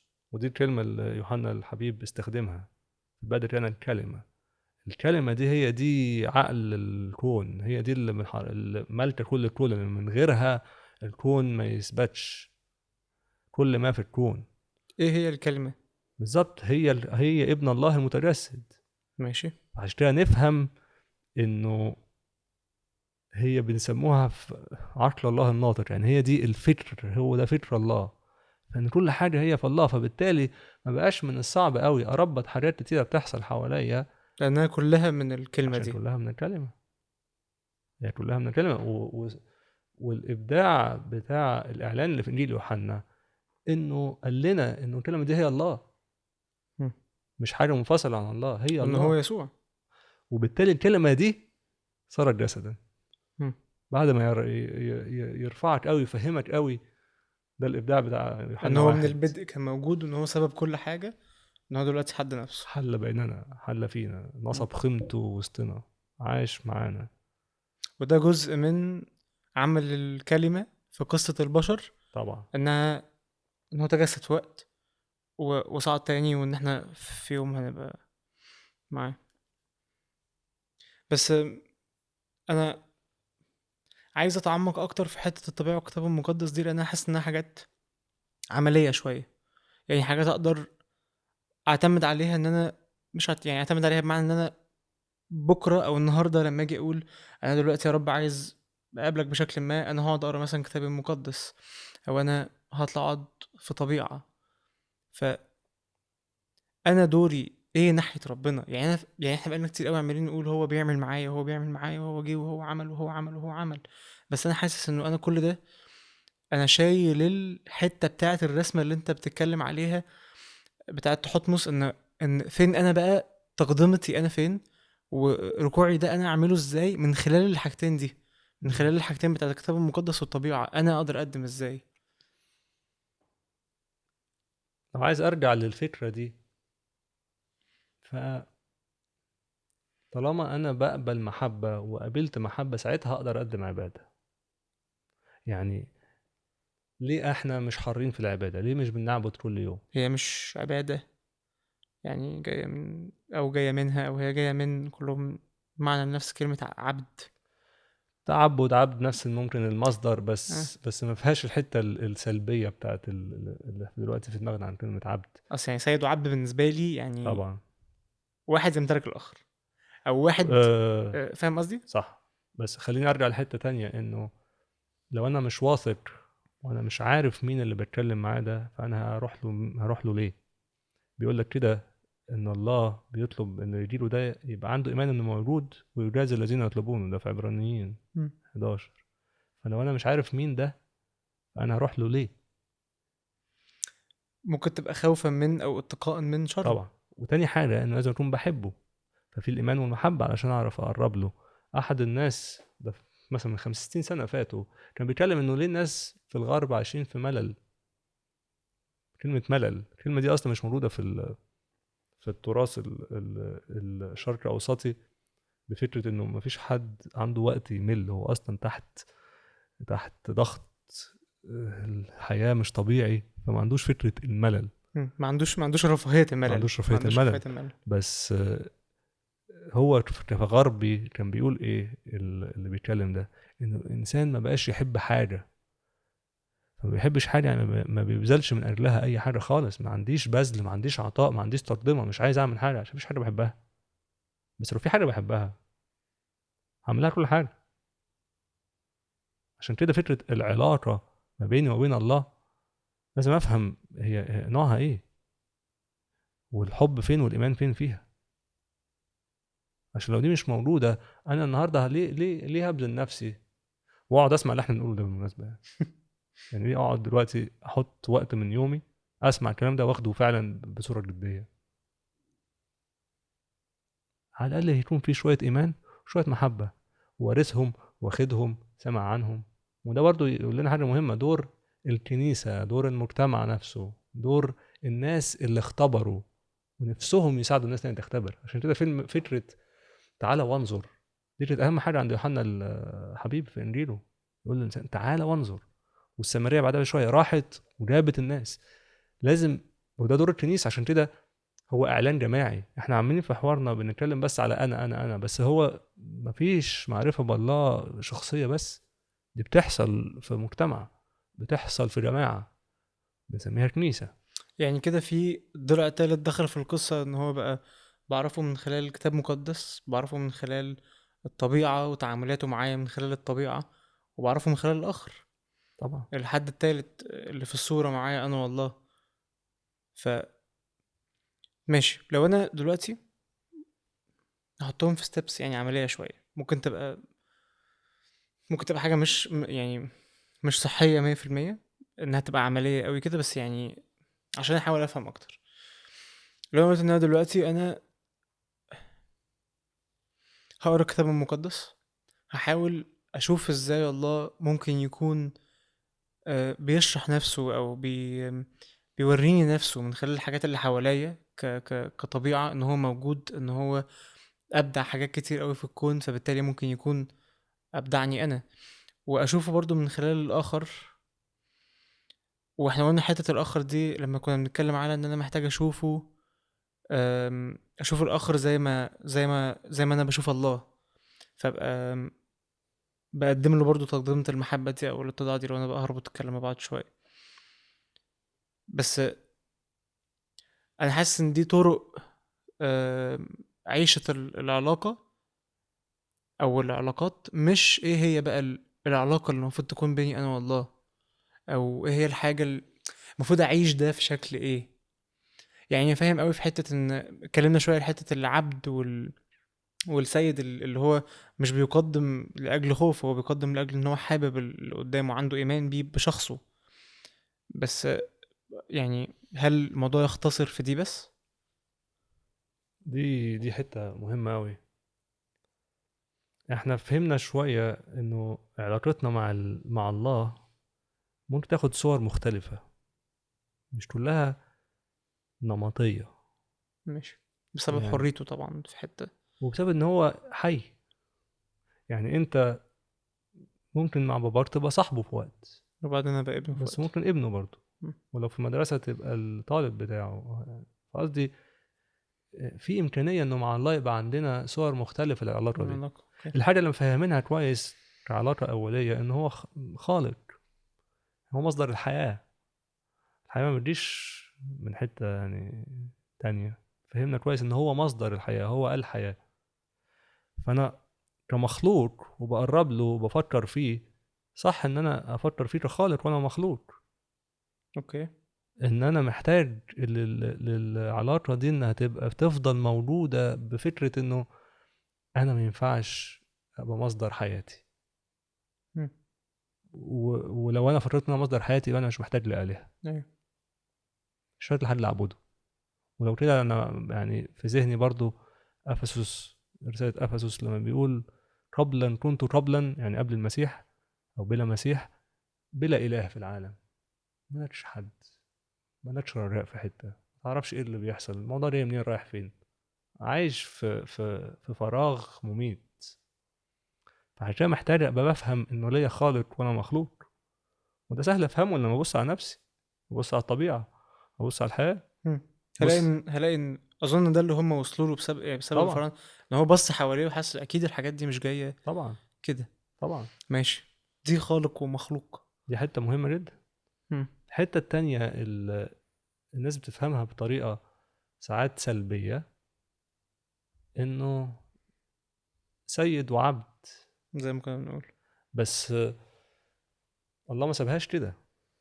يعني سيد وعبد معنى ان هو يملكه، يملكه، معنى ان هو مسؤول عنه، عن اكله وشربه، عن كل حاجه بيعملها. العبد ملوش انه يروح يشتغل في حته تانية. مم. العبد موجود في البيت، هياكل ويشرب وهيعمل. ولكن عشان يفهمنا الفرق ما بين الصورة المشوشة بتاعت العالم. بتاعة العالم، يقول لك من هو العبد الأمين الذي يجد سيده ويفعل هكذا، يعمل مشيئة سيده. يعني اللي بيقول عليه، بيقول يجلس ويخدمه. مين اللي بيخدم مين هنا في النص ده؟ ده السيد اللي قام وخدم العبد. العبد اللي لقاه أمين. لنا انه قلبت القصه موازين خالص. والاهم من كده، بص على المسيح قبل العشاء غسل الارجل. الاخير، يقول لك مين اللي المفروض يتكئ؟ العبد. هو اللي قام بصوره العبد، ده السيد اللي بنعرفه. هو بيغير في مفهومنا، بيقول لنا ان هو الله، وانه الصوره اللي عندنا صوره مشوشه. هرجع تاني، عندنا معرفه مشوشه، فبرجع تاني بشوف في المسيح ايه هي المعرفه الحقيقيه. فانا محتاج اكون صوره عبد، مشيئتي ماليش مشيئه، بقول له يا رب مشيئتك انت، لتكن مشيئتك انت، لتكن مشيئتك انت. ده انا بحط نفسي كعبد عنده، وعبد عنده هو المسؤول عني، مم. هو اللي بيقول لي اعمل ايه ما اعملش ايه، عشان ما اعرفش ايه الصالح ليا. بس دي مش حاجه بتحد حريتي، حاسس دي حاجه ممكن تخنقني. طبعا، وما اقدرش اعملها غير لما اكون انا بحريتي. ما يقبلش تقدمه ايا كان نوعها ما فيهاش حريه. يعني انا مش بعملها عشان احد حريتي، انا بعملها بناء على بحريتي. حريتي. بس أنا حاسس ان النتيجه منها ان انا بحد حريتي. طبعا طبعا، عشان انا عارف حريتي بتوديني فين، اختبرتها. في ده. عرفت انا ايه اللي بيحصل لي مم. لما بسيب نفسي لنفسي، محتاج حد يمشيني. حاجة تانية، علاقة الملك والجندي أو المواطن تشبه شوية السيد والعبد، بس في حتة مهمة. لما بنتكلم عن المسيح ملك الملوك، أو الله هو رب الأرباب، أو أيوة. على حسب الصوره بنشوفها فين. الملوكيه دي اه دي فكرة الرعاية، فكرة ان انا في حمايه كذا بالظبط. بالظبط، إنه في حد محوط عليا، في حد في إيده الأمور. الموضوع مش في حاجة اسمها ضابط الكل، في حد. اللي هو الباسبور الامريكي بتاعي يعني. يعني وزير يعني. ممكن دلوقتي ما بقتش حاجة حلوة أوي. فقصدي إنه لا، إنه انا محتاج افهم في وقت انه ليا ملك، ليا حد بيدافع عني. مم. عشان بفهم مع الوقت انه في حروب موجوده، حروب منظوره وغير منظوره، بس في حروب موجوده وانا مش مقدرش عليها. لازم اعرف انه الهي ده مش يعني مش زي اي حد كده، واللي بيحصل معاه بيحصل معاه. لا، ده هو اللي ليه الكلمه، هو اللي يحط الامر يعني فيخلق. هو اللي بيغير ممالك، هو اللي ليه سلطان. كلمه سلطان دي مهمه. مم. انا عايز ابقى ملك زيه، ماشي، راعي حياتك، تشيل حياتك. لا، لما افهم انه ليا حد بيشيلني فعلا وشايلني و... وبقيت مواطن للملكوت ده. بس لازم افهم يعني ايه ملكوت، لازم افهم يعني ايه ملكوت الله والضد ملكوت. يعني ايه؟ يعني في حاجه اسمها ملكوت الله، في حاجه اسمها انه الضعيف والمهمش، الفقير، الارمله، الغريب، دول اللي ليهم الأولوية في الملكوت ده، وإنه العالم بيقول إنه لأ، الانفرادية والرأسمالية والتحويش والاستهلاكية وكل الكلام ده كله ده ضد الملكوت. في حاجة مضايقاني شوية في الحتة دي، ان انا حاسس ان في ظلم. طب افرض انا اتولدت غني، يعني افرض انا افرض يعني افرض انا معايا، طبعا افرض انا ما كنتش مهمش، افرض انا ابن حد مهم، فانا طول الوقت الانظار عليا، طب ما انا ماليش اولوية في الملكوت. طبعا لا، إن ده بقى الخبرة اترجمت بطريقة مش معروف، مش مظبوطة طبقا للإعلان اللي موجود. الإعلان اللي موجود بيقول لنا إيه؟ بيقول لنا إن في الملكوت مفيش فرق. فبمعنى تاني إنه لو أنا عندي إمكانيات أيا كان نوعها إيه، مادية ثقافية whatever، عندي أي حاجة بتعلى عن أخويا، فأنا لو أنا عايز أبقى من ضمن الملك ده، عايز أبقى تحت الملك ده، عايز أبقى مع الملك ده، عايز أبقى في الملكوت ده، لازم أشاركها مع إخواتي عشان هي مش بتاعتي، ده بتاعتنا. بتاعت الملك، واحنا كلنا ولاد الملك، اوكي. واحنا كلنا مواطنين في الملكوت ده. فانا بقيت شغال عند اللي ما عندوش. معنى ان الحاجه دي عندي مش معنى ان هي بتاعتي اعمل فيها اللي انا عايزه، معنى ان احنا مع بعض اخوه. هتلاقي ان القصه مترابطه، مم. انه القصه بتقول لنا احنا واحد في الاخر. فعشان كده لما نفهم حياتنا في ضوء المسيح وملكوته، وبنفهم يعني ايه نعيش مع بعض النهارده في يومنا الطبيعي. فلغايه كده الثلاث علاقات دول، ان كان خالق ومخلوق، او سيد سيد وعبد. وعبد، او ملك ومواطن او جندي، نقدر نشوف يعني تشابهها مع ثقافات اخرى، وان مم. كان المسيح ورانا بصوره مختلفه دايما، مم. بصوره ايجابيه دايما، بصوره فيها خلاص. يعني حتى الخليقه نفسها تتجدد، احنا بنؤمن بكده، انه كلنا مع بعض حاجه واحده، انه مش مفيش العداوه نقادها زي ما بيقول. مم. بس في مستويات تانية للعلاقه دي المسيح اعلنها في حياته، ووراها لنا ونقلها لنا لينا نقدر نعيشها النهارده. واحده منهم انه هو ابونا واحنا ابناء. يعني مش بس بفكره انه هو يرعانا، لا، ده هو مدينا من روحه. بيقول كده اخذ الذي لنا واعطانا الذي له. ايه اللي هو للمسيح؟ اهم حاجه البنوه، مم. عشان هو ابن، عشان هو ابن خلانا احنا ابناء. احنا خدنا عطيه غريبه قوي ما كناش نتخيلها. احنا نعرف ان احنا خلاص ماشيين ورا القائد بتاعنا وزي الفل، كويس قوي، نشكر ربنا كده قوي. مم. يعني لينا ملك حلو ولينا ملكوت اخوي في عدل وفي فرح وفي بس انا مش سلام. زيه. دلوقتي بقى يديني كل ما ليه. مش بس كده، ده نقدر نكلمه ونقول له يا بابا. مين اللي هنقدر يقول كده غير في المسيح؟ في المسيح بس نقدر نقول كده. هو المسيح ادانا ده وقال انتوا تقدروا تقولوا كده، لما تصلوا قولوا كده. عشان هو عايز يدينا ده، عمال يعلن عن ده. انا بس عايز نفهم حاجه مهمه قبل ما نتكلم في المستويين التانيين، ان كل الالفاظ دي تشبيهات عشان احنا نقدر نفهمها، ايوه. واصلها فالله. ايوه، لان انا لو بس علقت على الحته دي كده، انه حاجه زي ولاده الابن من الاب دي بالنسبه لي كانت دايما بتجنني يعني. ويعني ايه، يعني ايه ولاده؟ لان الولاده بمعنى في فكري انا مربوطه يعني ولاده اصلا من ام، يعني هي ولاده من ام مش من اب. فيعني كانت مشوشه او ما زالت ما هو مشوشه. ده لما نبتدي من احنا شايفينها ازاي بيبقى صعب نحط عليها البعد الالهي، بس في نفس الوقت احنا بنحاول نشتغل على قدر امكانياتنا، على بان قدر احنا الالفاظ نشبه بالظبط. عشان كده كلها تشبيهات ورموز. مم. يعني حتى في العهد القديم بنشوف الله بيرمز نفسه بالام. مم. هي كلها رموز عشان تفهمنا. بس حتى كل الرموز دي اللي ليها واقع على الارض عايشينه، ان كان ملك، ومواطن او مواطن، اب، ابن، اصلها في الله. واحنا هنا على الارض عندنا تشبيهات ليها او ظلال ليها، بمعنى اصح انه الابوه والامومه اللي عايشينها على الارض هنا ضعيفه شويتين، وفي اسر كتيره بتبقى مضطربه وبتبقى فيها مشاكل. مش معنى كده ان الله ابوته فيها مشكله، بالعكس، ده هو الاصل في الأبوة دي أو الأمومة دي، وإحنا على الأرض عايشين منها صور مشوشة شوية. فبنحاول نرجع للصورة الحقيقية، ولما نرجع للصورة الحقيقية نقدر نصلح، لو نقدر يعني في إمكانياتنا نصلح إزاي نعيشها صح. مم. أنا لو كان أنا أب وعايز أشوف ابني عايش إزاي، عايش معاه إزاي، لازم أشوف الله عايش معانا إزاي عشان تعرف أبقى أب حقيقي. ماشي. فأرجع لده، مش أسقط الأبوة اللي مش مظبوطة دي على الله، في الآخر أشوه صورة الله في عينيا وفي عيني اللي حواليا.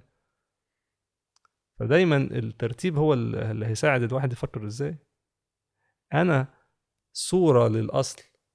ما ينفعش أقول الأصل هو كده، لا، أنا صورة مشوشة اللي أنا عايش فيه ده. فلازم اشوف الاصل ده ايه، أرجع دايما. واحاول دايما انفذه في علاقتي بالاخر ده. طبعا. وحاسس ان جزء من كلامك في حته ان انا اعرف، آه اللي هي الحته اللي كنت بتتكلم فيها، ان انت اعرف حاجات كتير قوي عنه، او اعرف هو يعني ازاي كان موجود في حاجات كتير قوي حواليا. آم، انها تاني بتربط قوي كلامنا في حته ان الطبيعه واللي حواليا. انا بس طبعا. بضغط على الحته دي قوي، عشان في الاخر ده اللي انا اقدر افتح عيني عليه قوي، عشان اقدر في الاخر اشوف الله وتعاملاته. ومش هحس إنه بعيد، هحس إنه امم في كل حتة، أبقى مبسوط بيه قوي، أبقى بالظبط. فرحان بيه جدا إنه موجود في كل حتة وفي في كل الناس وفي مكان. الطبيعة وفي طبعا، المواقف عشان عينيا اتفتحت. بس هنا نقدر نفتكر حاجة مهمة. إنسان عشان يشوف، إحنا فاهمين دلوقتي عشان يشوف محتاج إيه؟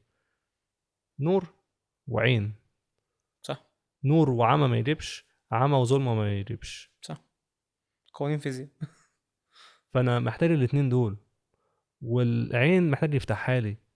وانس أنا قبلت فتح العينين ده، أو أنا قلت إن أنا مش شايف، أنا هعرف أستقبل النور. مم. يعني أنت لما يقول لك جاء يشهد للنور، كان دايما بتوقف عندها شوية. لما يقول لك في يوحنا 1 جاء ليشهد للنور، يوحنا المعمدان، هل النور محتاج شهادة؟ يعني لو في نور مم. محتاج أقول لك إنه في نور؟ هشوفه وهعرف ان هو نور. محتاج إمتى تعرف إنه في نور؟ لو أنت إيه؟ انا مش شايفه. لو أنت أعمى. آه. فهو دي يقول للناس يا جماعة ده في نور موجود، افتحوا عينيكم، أو بمعنى أصح سيبوا الله يفتح عينيكم للنور ده. اوكي. وده دورنا ناحية بعض. مش أنا عاير أخويا، إحنا فاهمين خلاص دلوقتي إن إحنا مفيش حاجة اسمها معايرة، إحنا تعالى بنعامل بعض كصورة الله. ايوه. في احترام وفي اتضاع وفي محبة، احنا كلنا في صف واحد، احنا مش بنحط أنا في صف وأنت في حتة تانية. أيا كان مين أخويا، إحنا واحد. عندنا اختلافات في حاجات كتير، ما فيهاش مشكلة. الجسد لازم يبقى فيه اختلافات كتير، لازم يبقى عندنا تنوع، ما فيهاش مشكلة. بس بساعد أخويا ليه؟ علشان هو مضطرب. ودي ليها علاقة بأب وابنه، طبعا. ان كلنا ابناء. بالظبط. فدي دي رابع مستوى واحد. التالت. اوكي. واحدة تانية بقى، هندخل كده في ليفلين أعمق شوية. الصديق وصديقه. مم. ودي بصراحة من الحاجات اللي الواحد بيتعجب ليها. يعني أنا هرجع دلوقتي لحاجة، مفهوم الصداقة ده. ولما نفهم يعني إيه مفهوم الصداقة، نفهم إزاي الله بيحب خليقته بطريقة إحنا مش متخيلينها. مفهوم الصداقة لما فكروا فيه الفلاسفة اليونانيين، اتكلموا عليه كلام كبير قوي. قالوا الواحد ما ينفعش يعيش من غير صداقة. بس في صداقات المصالح المتبادلة حطوها لثلاث، بالذات أرسطو حط لثلاث أنواع. الصداقة المنفعة المتبادلة. دي اللي هي الأغابي والحاجة. لا، اتكلم ده هنا في فرق في حتة، يعني خليها دي عن ماشي. جنب شوية. بس اتكلم على الصداقة، إنه صداقة المنفعة، صداقة المتعة، إن أنا فرحان في مم. متعة معينة باخدها من وجودي مع صديقي ده. وفي صداقة الصلاح، إنه إحنا الاتنين مش عايزين حاجة أكتر من الصلاح. مفيش حاجة واحد بياخد من التاني حاجة، إحنا مع بعض فرحانين باللي بنعمله مع بعض أو اللي بنشارك بيه مع بعض. ماشي. فكروا وحتى الرواقيين بيسموهم الستويكس، قعدوا يفكروا قد ايه ده، انه اهم حاجه الواحد يبقى عنده صديق حقيقي. وما ينفعش يبقى عنده صديق حقيقي الا لما يبقى عنده نمو في الفضيله كده، وانسان بيبقى بيتحسن، كل ما بيتحسن كل ما بيبقى صديق افضل. مم. قعدوا يتكلموا بمختصر، يعني قعدوا يتكلموا كتير قوي قوي قوي على الصداقه، قد ايه مهمه قوي. واهم ما في الصداقه انه ينفتح على الله. معلش يعني، سوري اني بقطعك، بس انا محتاج فعلا اهاجم في حته هنا يعني. أيا كان الهجوم ده هيستقبل بأني شكل. بس انا مش فاهم ازاي، يعني بمناسبه الفلاسفه، يعني كنيسه ارثوذكسيه في اليونان يعني ارثوذكسيه، يبقى فيها آه، صور فلاسفه ومش مرسومه عادي، يعني مرسومه، لا مرسومه ان هم رسل، لا وفي رساله في ايده واخرها صليب. دي حاجه عصبتني بصراحه يعني. ده مش رسول عشان يترسم بالشكل ده يعني، ومرسوم بالفن القبطي، يعني هو مرسوم فن مش بيزنطي. بشكل عادي، مرسوم بالفن القبطي يعني. بيزنطي. بيزنطي اوكي. بس قصدي انت يعني فاهم قصدي، يعني ده انا لما شفته ده مين بقى، كنت اللي هو ايه ده، بولس ولا ده ولا ده مين؟ وبالذات ان في رساله في ايده اخرها يعني. اتفضل ده دافع عن حلو نفسك. قوي، ده حلو قوي. انا هرجعنا لحته قلناها في الاول خالص، انه مبدئيا الصور دي موجوده في خارج الكنيسه، مش من جوه الكنيسه. يعني الكنيسه من جوه مش هيبقى جواها الصور دي، ماشي. محطوطه من بره. ماشي. وفي تناسب، في اديره هي موجود متكرره في كذا حته. معناها ايه؟ مم. هو عايز يرجع لحاجه ابائيه مهمه قوي، انه زي ما الانبياء بتوع العهد القديم كانوا بيمهدوا للمسيح، الامم الله كان امين ليهم ويجيب لهم فلسفتهم يتكلموا بلغتهم بيحضروا للمسيح برضه، بس بطريقتهم. فعشان كده هم بره الكنيسه، هم مش جوه الكنيسه. فبمعنى تاني انه الافكار، فكر الانسان وتخيلاته عن الله ومعرفته عن الله بتتمهد مع اخذ في الاعتبار، وده كليماندوس السكندري قالها بحته مهمه قوي، انه مش كل الفلاسفه كانوا بيشاوروا على المسيح. مم. مش كده في صليب، ده يعني معناه انه بيشاوروا على المسيح بدون معرفه طبعا، بس ده امانتهم وتعبهم وفكرهم كان نحو الحق. ومين هو الحق؟ هو مصدر واحد، هو المسيح. فبالتالي الكنيسه عرفت تترجم ده كويس قوي من القرون الاولى. قالت الناس دي عرفت تشاور على المسيح، الناس دي عرفت تقول لنا حاجات مهمه قوي نعرف نمهد افكارنا للمسيح. وعشان كده ان كان ده بدايه كلامنا خالص، ان كان فلسفه يونانيه او عبادات مصريه او كل ده كانت ارضيات بتتمهد. يعني واحد يسال ازاي الناس امنوا بالمسيح بالسهوله دي؟ مش بالسهوله دي، سمعوا كتير قوي، عندهم حاجات كتير قوي، بس يجي الرسول او يجي المبشر ويربط لهم الافكار دي ببعض. وعشان كده يقوم مشاور، ده بقى المسيح، حصل في المسيح. شفنا امثله كده مع بولس الرسول او ما بعد كده. مم. الاباء الكنيسه الاوائل شرحوها في كل كلامهم، بيعتمد على الفكر الواحد انه موجود، عشان المعرفه دايما من الله. ده رجعنا لحته مهمه قوي، انه حتى الفلاسفه قعدوا يتكلموا على الفضيله دي، على الصداقه دي مم. بطريقه عاليه قوي. وحتى لدرجه انه اتكلموا على صداقه الملك بزوس بالاله. بكبير الالهه، مم. عايزين يقولوا انه ده اهم حاجه بندور عليها. وعايز يقول انه ده برضه بيشبه شويه الفكر المصري، انه ينفع كان يحصل صداقه ما بين الملك وبين الاله، بس ما زالت مش صداقه على مستوى واحد، لازم في واحد اقوى، واحد بيدي للتاني. مم. حط ده بقى في فكرك دلوقتي في القرن الاول الميلادي، يعني ايه صداقه؟ ويعني ايه مفيش حاجه اسمها صداقه غير انها بتكون ما بين ناس متساويين؟ ده اللي الرواقيين اصروا عليها كتير قوي. يعني الصداقه الحقيقيه باتنين متساويين ويقدروا يدوا لبعض، عشان لو واحد اعلى واحد تاني يبقى فيها صداقه منفعه، ودي مش احسن، مش اعلى مستوى من الصداقه. اوكي. على مستوى الصداقه اتنين يبقوا متساويين. مم. فده كان متشبع بيه القرن الاول الميلادي، صح؟ فلما يبقى الفكر ده كله يجي المسيح في الاخر قبل الصليب يقول لهم انا مش هدعوكم عبيد، هدعوكم احباء او اصدقاء، اللي هي كلمه واحده في في اليوناني. اليوناني. مم. اصدقاء دي ترجمه تانية ليها نفس الفكر بالظبط، بس فكره ان هي صداقه. هي دي كلمه صداقه المستخدمه في الفلسفه، هي المستخدمه في الايه دي. اوكي. ده هنا عمل نقله مش طبيعيه. عشان نبقى احنا بنتكلم عن انجيل يوحنا، بنتكلم عن انجيل بيقول ده هو ابن الله، بيقول الله ظهر في الجسد، ويجي بعد كده يقول انا هرفعكم تكونوا اصدقاء، احنا نبقى واحد مع بعض. ده مستوى مش محدش تاني يتخيله. يعني ايه الله يكون صديق ليا؟ صديق ليا يعني احنا واحد، يعني ما لي هو ليا وما ليا هو ليه. بقينا على مستوى واحد مع بعض، بقينا بقينا في حتة مشتركة مع بعض. بس مش الكنيسة ما فهمتش عند كده بس وقفت، عشان برضه نوضح حتة مهمة. ازاي اكون صديق لله؟ يعني الحتة الكبيرة قوي. فدي هبة من الله مبدئيا، ماشي. ان هو قال انا عايز ابقى صديق ليكم، عايز ابقى معاكم. يجي الاباء الكنيسة يقول لك عشان تبقى صديق لله عن طريق اخوك، بس اهم حاجة اخوك المتألم. دي طريقة صداقة لله. لا، مش فاهم حاجة. لو يعني انا انا لو عايز ابقى صديق لله لازم ارجع تاني للاخر؟ اه هو مش عايز صداقتنا دي تفصلني عن اخويا.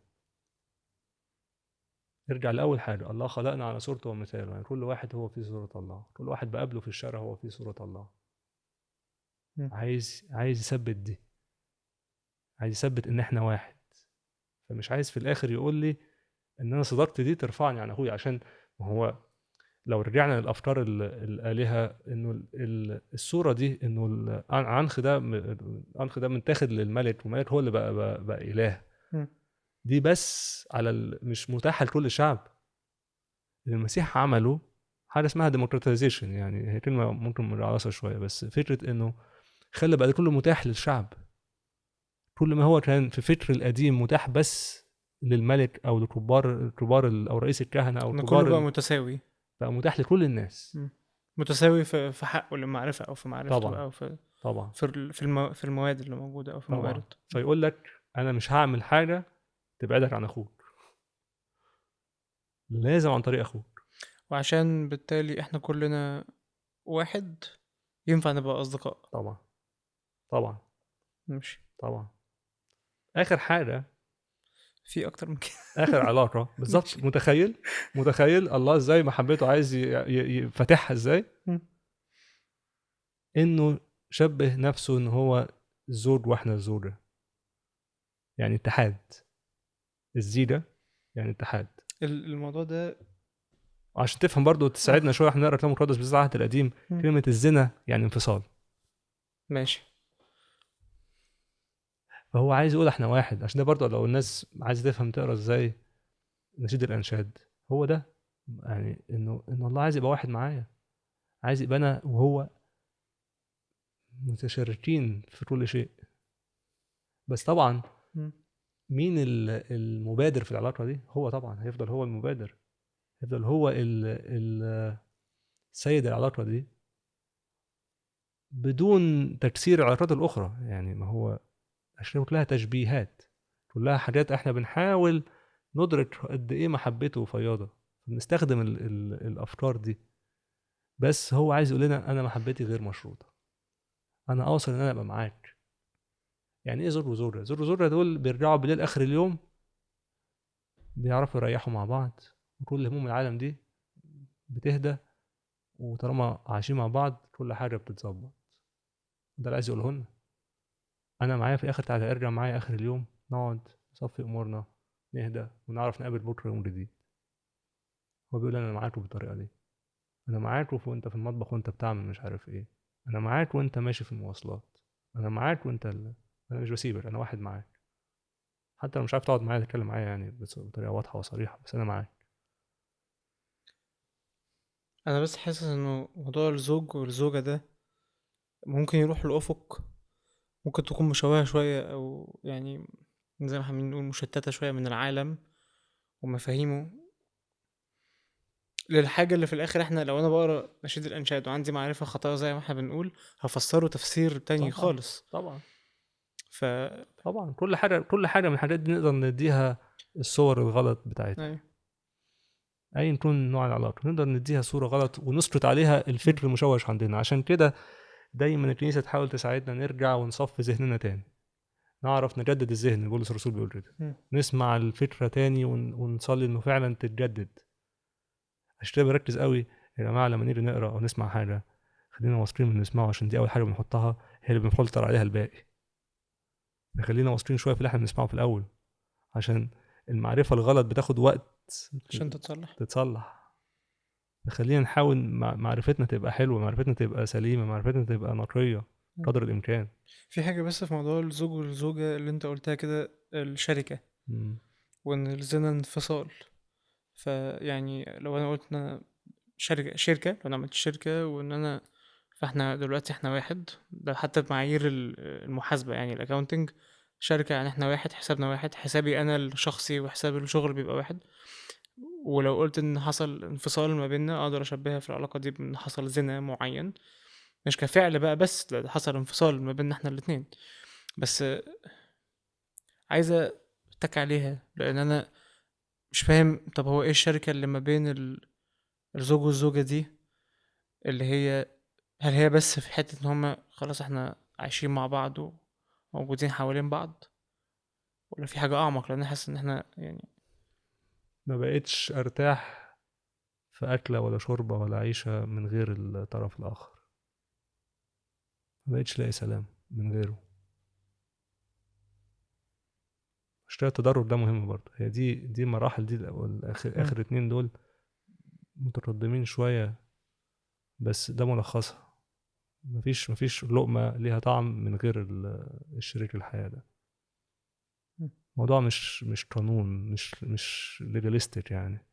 لا، الموضوع موضوع مشاعر فياضة ومحبة عميقة هي اللي بتسستين العلاقة دي، بتقيم العلاقة دي، بتحافظ عليها.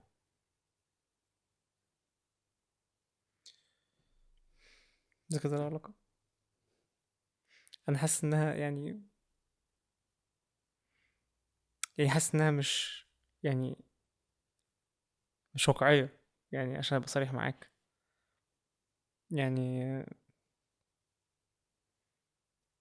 مش حاسس ان انا ممكن اتخيل الله في حياتي محوري قوي كده. بس يمكن عشان زي ما كنا بنتكلم ان هو ما كانش، او حاجة أنا دايما مش متخيل انها قريبة مني قوي كده، زي فور اكزامبل زوجه وزوجته قاعدة معاه طول الوقت. بس انا في سؤال دلوقتي، وده يمكن يبقى اخر سؤال عندي: ايه الفايدة اللي هترجع لي انا كإنسان بعلاقتي انا بالله؟ يعني في حاجة كده في الفاينانس اسمها ROI، يعني ايه الرجوع على الانفستمنت اللي انا هعمله. يعني انا دلوقتي يعني انا ماشي، انا هديك يا عم الفلوس وهستثمر معاك، بس انا ايه اللي هيرجع لي؟ فعارف ان انا يعني وفي قانون بيقولك ان الطرف الاضعف ما ينفعش يسأل السؤال ده. يعني انت الطرف الضعيف اصلا ما ينفعش تسأل يعني ايه اللي هيرجع لي، انت ليك الشرف اصلا انك تبقى بتتكلم معايا، فما ينفعش تقول لي يعني ايه اللي هيرجع لي. بس انا حاسس ان من كلامنا ان هو عايز يرجع لي حاجة. فلو تقدر تقولها لي، مش عايز اقولك في جملة عشان مبقاش برخم عليك يعني، بس تقدر تقولها لي بأبسط لا، هو شكل. ببساطة ادانا روحه، ادانا حياته، هيديني ايه اكتر من كده؟ مم. فانا ده من ناحيته، هو من ناحيتي انا بصير انسان حقيقي، انسان عارف يفرح وعارف يحزن وعارف يشارك وعارف يدي وعارف يبذل. بتحاول بقى انسان، مم. بقى انسان حقيقي. وانسان حقيقي بقى حلو للي حواليا، فببسط اللي حواليا وبحاول ابقى معدي. ببقى انسان، انسان بضعفاتي بحدودي بالليميتس بتاعتي يعني. ببقى انسان، فانا هتحاول ابقى انسان مع الوقت عشان بقرب له، عشان بقى واحد معاه. مم. ده اللي هيرجع لي، ولا يقارن باللي انا بديهوله. ولو عايز يعني تفهم كويس، ما انا بديهوله ده منين اصلا؟ ولا حاجه، حاجات فاضيه. بولس الرسول قال النفايه، حاجات ملهاش لازمه. ملهاش لازمه ازاي؟ عشان انا قربت له ففهمت ايه معنى الحاجات دي. ملهاش معنى. فببقى انسان. لو عايز يعني برجع بقى ايه، ببقى انسان. مم. أستاذ رياض، شكرا. شكرا ليك. يعني لا بجد فعلا الحلقة يعني، أو الكلام اللي هو، حتى لو أنا كنت محضره، أو أنا كنت اللي هو ماشي، أنا مدرك إن في كذا أو في كذا أو بس يعني الأفق أو النظرة اللي أنا أقدر أبص بيها لله بعد كده، في طريقته معايا، أو في هو مين فعلا، وبالذات في حتة يعني إن هو